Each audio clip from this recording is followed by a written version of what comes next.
Ahaa. Waaqayyoon kee amma ni dhalata moo dhalatu murteessuu hin dandeessu jechuudhaati. Hin danda'u hin dhalatee hin dhalanne ani na fayyisuusaaf yookiis immoo bakka rakkadhetti na gargaaru isaatiif waaqa kiyya kanadha. Waaqni dhalate akka keetitti gadameessa keessaan dhalate sifa na fayyisatee ni kadhattaa?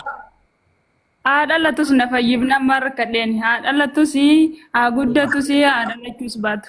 Ittamanee naaf taananii maaltu na gashe mormii isaas maaltu na geesse. Yaaduma gabaabuma itti yommuu yaannu Akkuma kee bar gadameessa keessaan guyyaa garaa kee ture dhalate gadameessa keessaan akkamitti nama kanaa kan na fayyisattee kadhatan jalqabumayyuu nama fayyaa yoo ta'e namni suni akkamitti waaqni gadameessa keessaan dhalatee na fayyisattee akkamiin yaadda? Ay na fayyifnaanu nuga amma fakkeenyaaf wanti si galu qabusin na fayyifnaanu isaati kana ga'e yookiis bakka ati wanta musliima taatee fi fayyaa qabaattee ani rakkadheetiyyuu ay waaqni kee waaqa dhalate kanaaf rakkattee kanaaf bakka wanti tokko sirra ga'e jechuu hin danda'amu maaliif musliimnis kiristaannis qixuma bakka amma akka kootti jechuudhaani. Ayyee. Maski. Yesus waaqayyoon waaqa keetii miti. Waaqa kooti. Dhibbaan. Dhalate moo hin dhalanne? Isiin jedhame si deebise meeni dura maalatti deebiste dhalatee fi dhalannee isa biraan jiru siin jedhameen. Yesus hin dhalanne? Si deebise meeni maalatti naannisita dhalatee fi dhalannee fi guddatee isaan biraan jiru na fayyise waaqa kiyyaa ittamaneetiin jira. Kanaaf isiin jedhe si. Ati si dhukkubaa ture duraan? Lakki nasin dhukkubu isatti amannaa nun dhibeen argine kaa fayyaan qaba kanaafani waaqa qayyaruun immoo susuma qayyaruun toomiyyeessu akka jedhasanidha kanaaf. Subhanallah. Amma ati walumaa galatti waaqni kee ni dhalataa jechuudha. Amma akka Yesuus ni dhalate eeganaan jettee waaqayyoon kee dhalate mun dhalanne de? Haa dhalatu bakka ittamanee naa taanaan maal rakkoo qaba dhalatee dhalachuu baatee maal nagashina.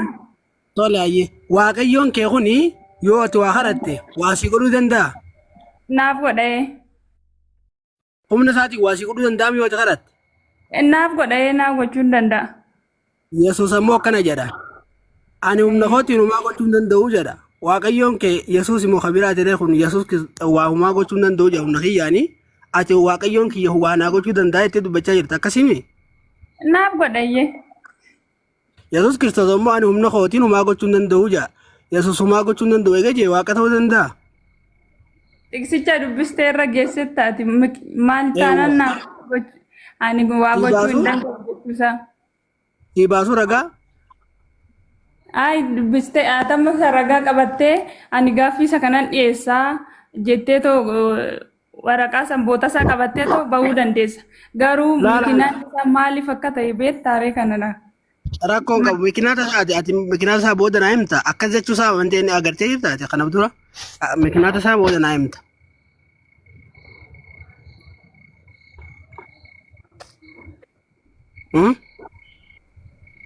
Daam. Agartee jirta kana dura.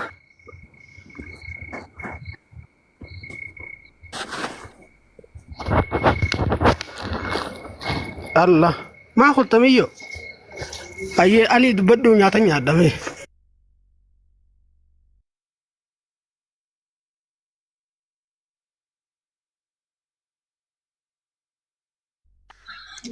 اتفقوا يلا واصلوا مع الذين يجيئون حولكم والروضة موقع كيسان في كني ولي اتفقوا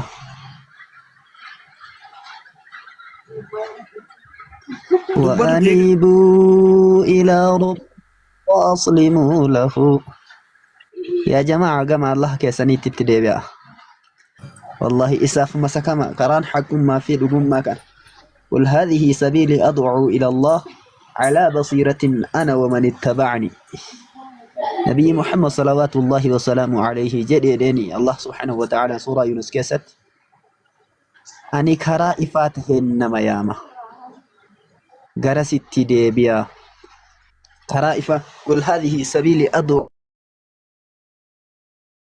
كرانك يجد يا محمد سنو كرا إفاتهن ميامة أنا ومن اتبعني نمي حرض فمك أبوس النبي محمد صلوات الله وسلامه عليه جارة كان كيستي namni jala butamuu qabanis nabii keenya Muhammad sallallahu alaihi wasallam kan jala butamu kan karaan isaan itti nama ajajan irra deemamu saati hamma kanatti isaan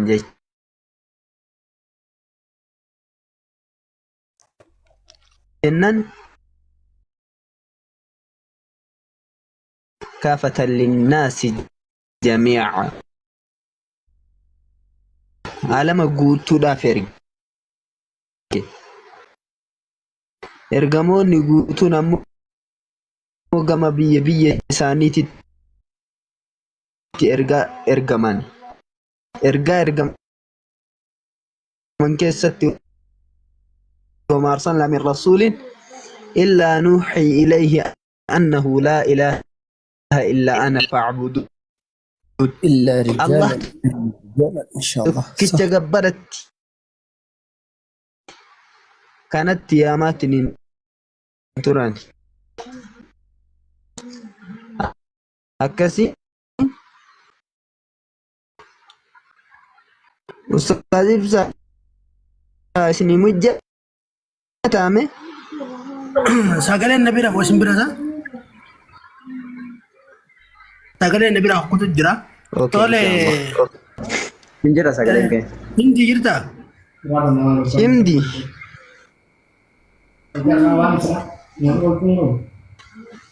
منو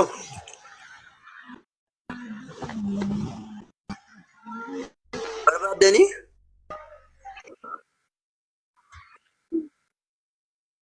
akkam nagaa jirta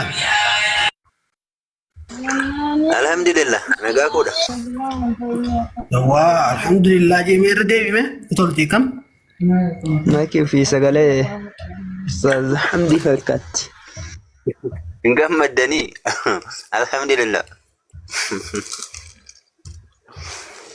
حياكم الله Himdi أبو في كومنتي جلا كمالي وفيول بين دبتو يلا شهادة قبل في زين انجرو أنا برا سقالين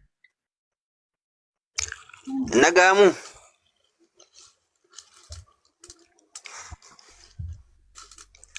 إيش بدني مو ila gaama tole shaada qabachuu feete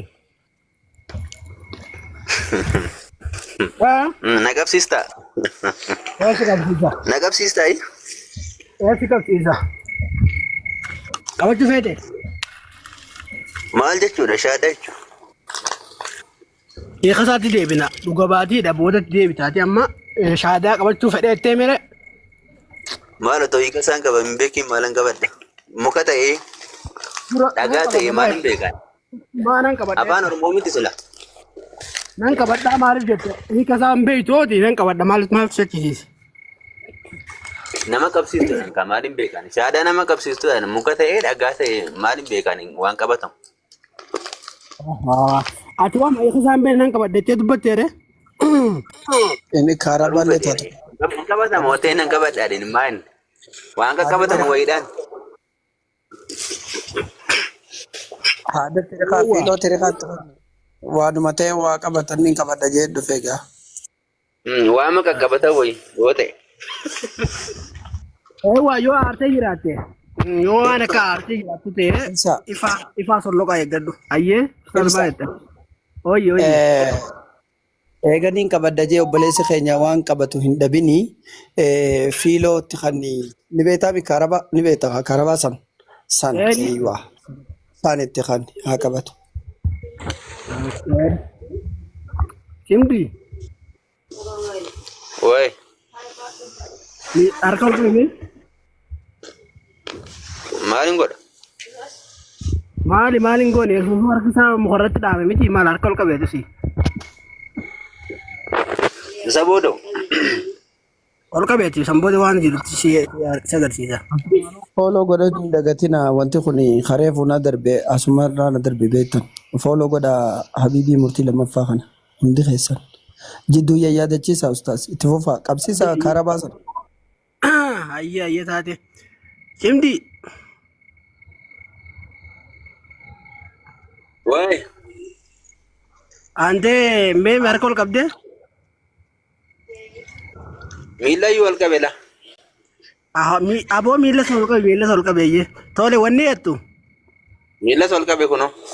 Waan inni jiru na jala jii waa Yesuus ji'an se hojii ja'aati Yesuus ni jaalata na hojii amma se hojii ja'a na si duran ja'a na jedha jettaati.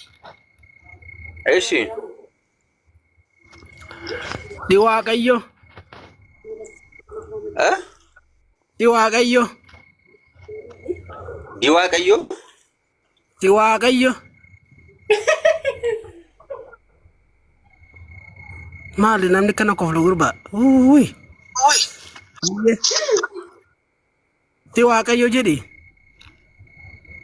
Okay, Waaqayyo. Isa tokkicha. Isa tokkicha. Isa dhugaa. Isa dhugaa. Yesuus Kiristoosiin. Yesuus Kiristoosiin. Isa ati ergite. Isa ati ergite. Isaati biyya lafaa ergite ishee. Beekuun isaanii. Beekuun isaanii. Jireenya bara baraati. Jireenya bara baraati ishee. Allahu Akbar. Baga gara amantii Yesuus Kiristoos baga nagaan dhufte. Baga nagaan dhufte gara barnootaa deemii baradhu. Gara Yesuus Kiristoosii. Amantii Yesuus Kiristoos keessa ture baga itti makamte siin jenna. Allahu Akbar. Niin eebbisa obboleessa keenya kaa'amman tana gartee islaamummaa gara islaamummaa deebi'e. Obboleesso qindii baga nagaa taate baga nagaan dhuftee maasha Allah tabaarakallah. Baga gara amantii teeta jalqabaa amantii dhugaa amantii rabbiin tokkicha malee haqaan gabbaramaa waaqayyoo tokkichi dhugaa abbaa qofa ta'uu mirkaneessitu Yesuus ergamaa waaqayyoo tokkicha mirkaneessitu baga gara gartee dhuftee hara garee huruufaa asmaalitti maqaa kan feetame maqaa kan feeta. Maqaan cimdii yookiin bareeda. Ani moo? Maqaan cimdii bareeda okey dafnee fayyee. Hara garee huruufaa. Maqaa Oromoo. Maaliin godha maqaa warra Arabaa maqaa Oromoo jaalladha. Maqaan kee bareedaadha. Maqaan islaamummaa keessatti yoo gartee gabbartii waaqeffannaa wajjin walitti hidhachuu baatee rakkoon qabu cimdiin maqaa bareedaadha. Waaqa cimdii jalaa baga baatee siin jenna. Waaqni cimdiin gaarii miti. Waaqni tokkicha cimdiin qabu yookiin waaqayyoon tiimii yookiin jechuun komiteen qabu. Waaqa abbaa kan ilmaa haafura qulqulluu sada waaqayyo tokkoo jalaa jechuu jalaa baga rabbi gara waaqayyo tokkootti rabbisi deebisi jenna. Cimdii jala waaqayyo cimdii jala gara waaqayyo qeenxeetti baga rabbisi deebisee baga gammaddee cimdii. Maaltu maal ta'e? Maal islaamummaa fudhattee bara? Ara Yesuus gooftaadha.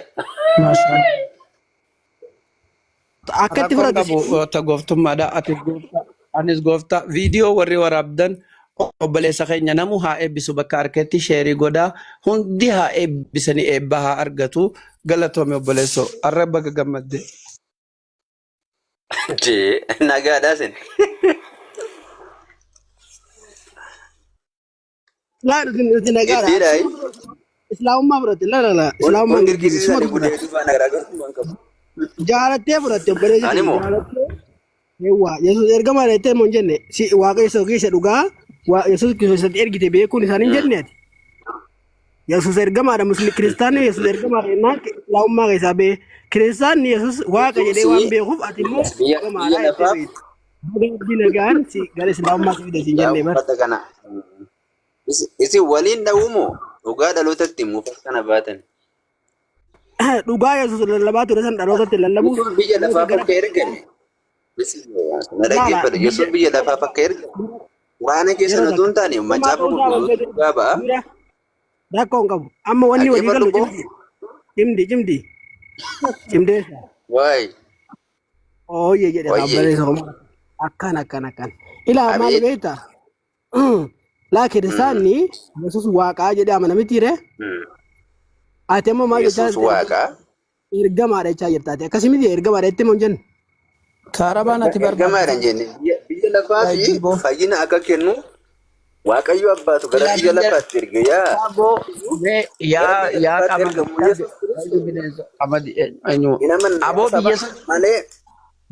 biyya samiitiif akka ergu barbaadde mee ati biyya samiitiif biyyi samii ma fayyeera biyya lafaa warran fayyineef ergame. Kanaafuu biyyi samii erga fayye biyya lafaatti ergame sila biyya tamitti akka ergamu feeta.